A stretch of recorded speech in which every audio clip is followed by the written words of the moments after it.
number 26. All right, time has expired. Mr. Becerra is recognized. Thank you, Mr. Chairman. Gentlemen, thank you very much for your testimony. And let me key off of something, Mr. Miller, you said. You said foolish mistakes were made. I think the president actually said it better. He said that the handling of those tax-exempt applications in that process at the IRS was outrageous and intolerable. No excuse. And as much as we know that the folks at IRS have a thankless job because they have to go and tell their fellow Americans that they may be audited or they have to do this work understaffed, we have to maintain the confidence in the system because it's a voluntary system of payment of our taxes. Agreed. And so you are right, it was a foolish mistake, but the president's even more correct that it was outrageous. It was a foolish mistake, but the president's even more correct that it was outrageous and intolerable.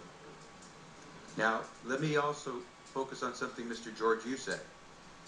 When you were asked, was there any finding or evidence of political motivation here, you said no. That's correct, sir. Okay. And so what we find is a situation where inexcusable activity took place because it erodes the confidence of the American people in a system where they participate voluntarily.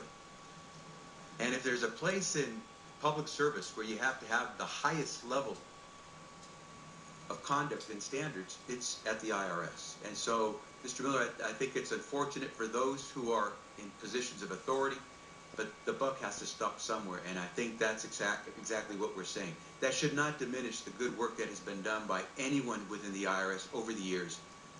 And so I hope you understand that you are here today talking to us because we need to get to the bottom of this.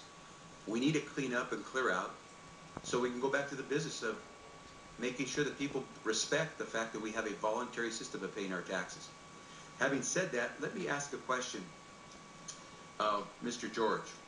In your report, you indicate that, and then I think I'm quoting correctly here, there appeared to be some confusion by the determinations unit specialists and applicants